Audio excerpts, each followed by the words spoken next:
Okay, so today Corey and I are going to change the front tire on my bike. We're going to show you guys how to do it.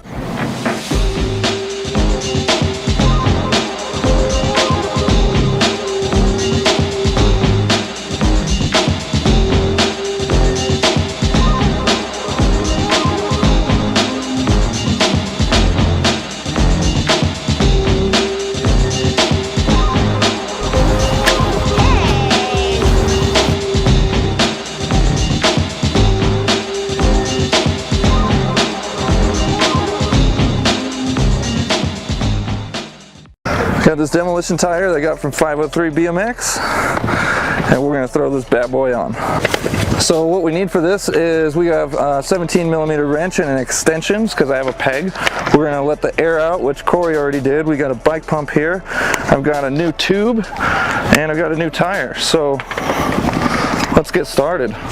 The first thing you need to know about switching your tire out is you don't need any tire levers.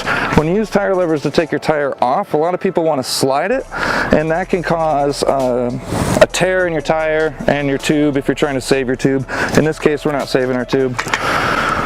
What I learned from one of my favorite bike mentors is the frog stance. So you set the wheel on the ground like this.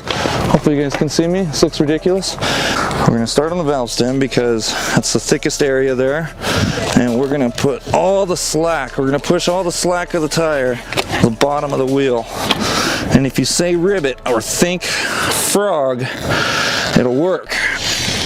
So I said ribbit technically because I was describing it to you, and now just with my bare hands I can peel my tire off. This should work for most BMX tires. They're pretty tight, but if you use this technique you can have a lot of luck with it. And we just took our tire off with our bare hands. The other side, pretty easy to take off, pretty self-explanatory. Now I'm going to put my new tire on.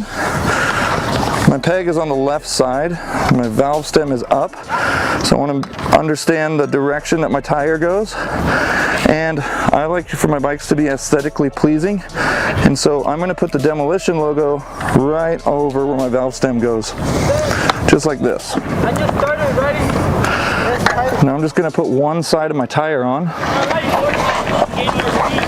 Just one side. So a lot of mistakes I see people make is they put that tube inside the tire and then they try to put their tire on, and you could rip your valve stem and you can cause a lot of issues with your tube being twisted in your tire and causing problems down the road. So Corey has put a little bit of girth into this tube for me. He's put a little bit of air in it, and so what I'm going to do now is find that valve stem hole. You can see that valve stem hole like that. So now I'm going to put the valve stem in, and we're going to use our bare hands, and we're going to get the tire around this part of the tube here. So now I can put the tube in the tire, and this will also help the tire fold out and give it some more shape, so it'll be easier to put on. This is a crucial point because you want to double check yourself. You want to make sure that tube's all the way in, you want to make sure it's not twisted, you want to make sure everything looks like it's going to go good. And just the same way we took this thing off, we're going to put that other bead on right where that valve stem is. We're going to use our frog stance, and we're going to do that same concept. We're going to push all that slack to the bottom. You're going to say ribbit for good luck, and once you get down here you should be able to put this bead right over your wheel with your bare hands. So now that we got the tire on, it's important to know to not use tire levers to put the tire on, because this is a crucial point where you could put a chip in your rim which could then slice your tube. You could slice the tube with the tire lever, and you can cause a slice in your tire by using the tire lever. So try as hard as you can to use your bare hands, use the frog stance technique, and you should be able to get your tire on and off with your bare hands. And now we're going to pump the tire up, put it on the bike. People like to run different tire pressures for different reasons. It's important to know how much tire pressure your tire is rated to hold, and that information is on the side of the tire. But you also want to make sure you understand how much air pressure your rim can hold. And if you're running a steel rim like from Walmart, it can only hold 30 psi even if your tire says 60. So your tire will blow off the rim if you pump that all the way up to 60. Most BMX rims can hold over 100 pounds of pressure. And so some of my friends run 110 pounds of pressure. Some of my friends run 40 pounds of pressure. So those are the extremes in both directions. Why would you want to run 40 pounds of pressure? If you're not trying to go fast, if you're a rider that just likes to do manuals and nose manuals and street ride grinds, you're going to run a low pressure because it increases your balance. It increases your cushion when you're landing from stairs and things like that. If you're a flow rider, so you're riding skate parks and you want to go really fast and you pump to keep your speed going, then you want to have your tires pumped up a lot more. This way your tires offer less resistance and you can flow through the park with greater ease. I usually run my tires right in the middle at about 65 psi because I like to ride both dirt and street, and it's a good fit for both. So now that I've got my tire halfway pumped up, I'm going to check the bead and make sure that it's not popping off the rim in any place.